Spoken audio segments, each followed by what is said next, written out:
Hello, you wonderful people, and welcome to another episode of SuperFantaFi. This being a show where we talk about TV shows of the supernatural, fantasy, and/or science fictional genre. For today's episode, I'm going to talk about Demon Lord 2099, Season 1, Episode 2. A lot of really interesting things went down in this episode, so let's break it down. The intro to the episode actually gives us a flashback to how Machina and Vassals met. It seems like she was basically going to be killed because she was blamed as like the calamity, I guess, in this village, why things are going wrong. She was going to be like a sacrifice. It looked like they were knocking her into a volcano, but before she could end up falling in, Voltal shows up and saves her, which is interesting because it's like, falling in a volcano kill her, but I guess maybe, Vital's regenerative abilities is stronger than most immortals or something like that. So maybe him falling in a volcano wouldn't, but maybe most immortals, it's like minor damage, but maybe falling into a volcano where you're constantly burning. Like maybe continuous damage cannot be recovered, but like a single strike where you're bleeding can be. I don't know, but he made it seem like she would have died from that, and she just kind of accepted it too. So I'm wondering, obviously that's like only like a tiny window into her backstory. It's just only about how her and her lord met. It definitely seems like, I don't know if it's an unrequited love type of situation. It does seem like she likes him, or at bare minimum likes him, at a very least likes him, but might even be in love with him. But it's hard to say if it works the same way. But it's like, yeah, she's his most loyal subject, and the reason why she's so loyal to him is her feelings for him. I thought it was so cute later on when he was like rubbing her familiar. She's like, oh my god, he's doing this, and he's doing it in public. Oh well, it's my lord. His orders are his orders, so I can't do anything about it. But elect her familiar, like, avatar is kind of like, oh my god, your heart rate and your blood pressure is going up. You should get emergency, get some assistance. And she's like, shut up. And it's just like, oh, he stopped. Oh, right, you're only doing that because you're trying to check out the familiar. Okay, right? Right, and so dejected and sad about it. I would love later on with the Takahashi of it all when she was like, whoa, can you stop him to do that? It's like, well, he was touching mine first, Takahashi. She's like, that's not the point, you idiot. But yeah, like she'll do a lot for her lord. Obviously, she's happy to prepare food for him, take him shopping and stuff, and got him new threads, the ones we see in the opening, the tracksuit, which she was all about it. I even love that he was like, if anything, I could just walk around naked, and she was, no, do not do that. At first, I thought she was doing that just because, like, the legality of it, but then she says, like, later on, immediately afterwards, she's like, this world is not deserving of to see your great form. I was like, oh, is she mean? I couldn't tell if she was saying that just so it's like, no, you can't walk around naked because of legality purposes, but I think she's just kind of like, no, your form is too beautiful and too perfect to be shown to everyone else. They're not worthy of seeing your naked body. I think she was being sincere with that response. I don't think that was just her like gaslighting him just so he would put on clothes.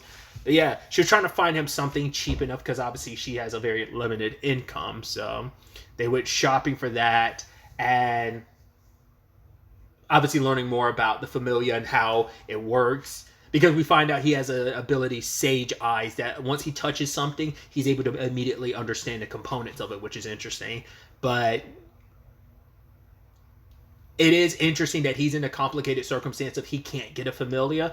I wonder, are there other, like, once again, Marcus made it so that the familia will never be compatible with him, so he can never get one. But I wonder, are there other people who can't get him either? Like, you probably costs to have one. But I mean, everyone can get one, so I'm wondering if it's like a decent enough price. But I mean, maybe if you are on the lower end of income, you can't afford one, maybe. But obviously, it's become like, as Machina talks about, it's become the replacement for phones. Because she's like, yeah, it does everything a phone can. It's just become a very convenient aspect of life, but it doesn't solve all the issues that, come with living in a modern day society and such.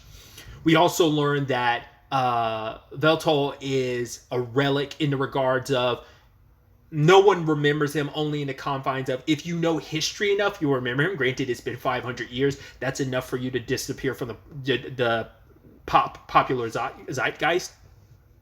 And I might have brought this up last episode. I can't remember if it was in reference to some other show. I want to say it was this. I might have, there might have been something in episode 1 that sparked the whole referencing American gods, specifically the TV show. I've never read the book, but the whole notion of gods need to be worshipped, and the more that you're worshipped, and more people believe in you, the more powerful you are. And Vassal is kind of in that situation because his powers are severely limited. Like I even said in episode 1 that blast would have cleared away the clouds most likely, and he even says this episode it would have, but he's severely weakened. He's still recovering from his wounds from last episode too. It's not as bad, but still. So he needs to basically get people believing again. His powers are based on their faith in him, and so I think that includes like your notoriety is what gives you strength. So even if people believe in you because they're like all about you, like Machina, or whether they are people who fear you, once again, is it better to be loved or fear? Ultimate thing is why choose. So maybe both can act as a power charge for him. So. In the meanwhile, he decides that he's going to get a job, which Machina's like, no, I can do whatever you need. Like, I could cook, I could do this, I could do all, like, my money is my money, and I could take care of you. But he's like, no, like, I'm not going to have, like, my most loyal servant, like, going above and beyond for me. But it's like, while I'm doing this, I'm not giving up on my goal. I will conquer this world. Will you stay by my side, dedicate your body and soul? And for her, it's just a reminder of all those years ago. And she's like, yes, I do. But she is very overprotective of him. And he's like, because she wanted to go along with him, but he's like, yeah, but if, things don't work out on just an unfortunate event that they don't work out, we're going to still need your income. And I love this. 2 people walk by. It's like, oh, this scumbag. Yeah, I hope his dick falls off. Wow, that's mean. But they probably look at him as like a no good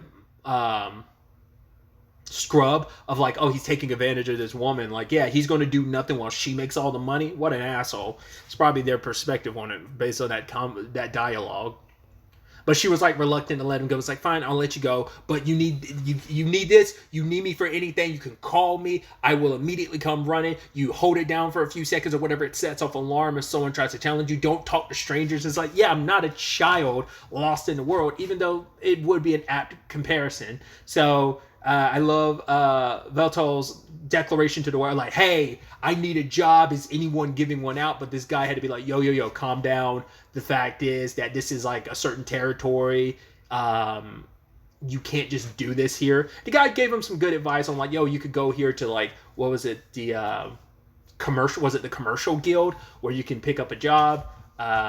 And yeah, he has a resume and everything. And I love that like the interviewer didn't ask too many questions. I guess it's like when you're dealing with like immortals, it is what it is. So he's like, is this correct? It says like the last thing for you was like 500 years ago. He's like, no, that's not an error. Like the fact of the matter is I just woke up, so it does feel like it was just yesterday. So when you have to work with the guy's like, okay, cool, I see. He's like, oh, military strategy. What is this Dal's whatever his spell is called? He's like, yeah, it's a spell that lets me wipe out an army in instant. He's like, okay, the guy's so nonchalant with it. So I don't know whether he legitimately is taking that's all serious or whether he's just being like, I can't really tell with like his like dry and emotionless, expressionless demeanor. But yeah, ultimately, Vassal does not get a job.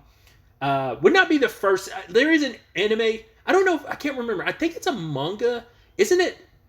I can't remember. There's a series called The Devil Gets a Part-Time Job. So it's not like this would be the first one of like, oh, a demon lord getting a job and stuff like that. But I don't remember. I want to say that's a manga, but that might be a light novel. But I think it's based off of manga, and I believe there's an anime for it too. But it's a series I've come across. I've just never watched. So yeah, that's what immediately comes to my mind with the whole notion of him getting a job. And I love that Vassal comes back to Machina and is like, I know, like, I shouldn't say this, but, like, am I, like, pretty useless in this world? And he's like, it's kind of affecting my self-confidence. And she's like, this world just doesn't appreciate how, like, great you are. It's like, yeah, of course she's going to gas you up out of anybody. But it's like, yeah, I have a friend who could, like, help you out. And it turns out it's Takashi, the hacker he met last episode. So...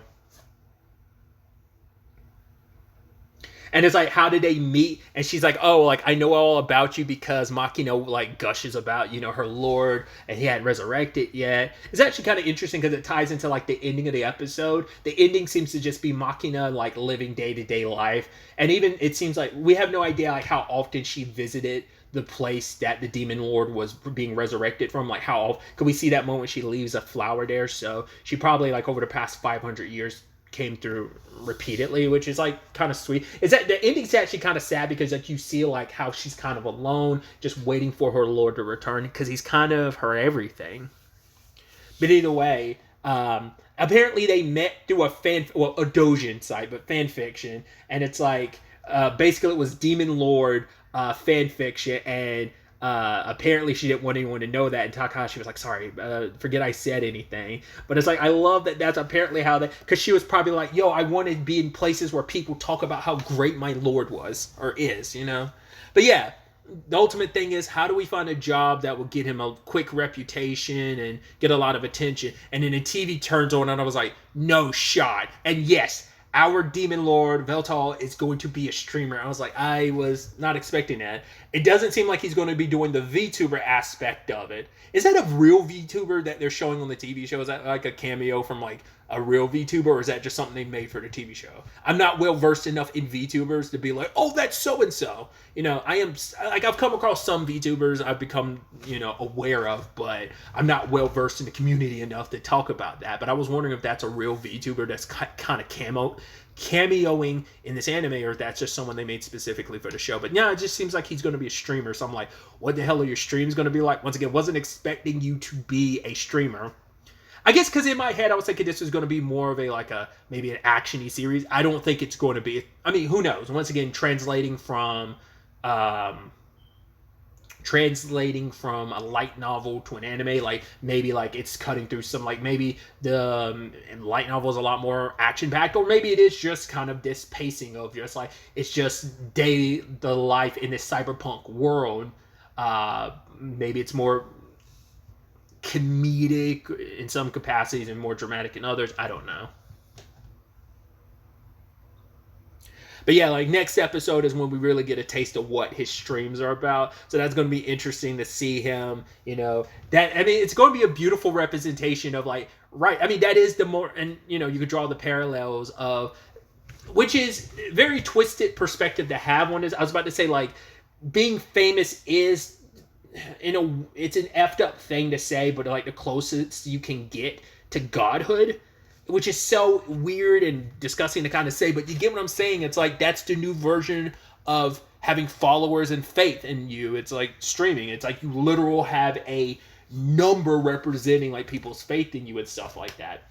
You know what it also kind of reminds me of? I didn't even think about it at the time, but like thinking about the social media aspect of it, you know what it makes me think of? It makes me think of the Phantom Thieves from Persona 5. Like that whole thing is about like, yo, how much do the general public believe in the Phantom Thieves? And you have like a literal bar percentage of like, oh, they believe in you this much and whatnot, right? So it immediately made, specifically the end of the game where it like hits like 100%, like that's what kind of made me that spark in my head.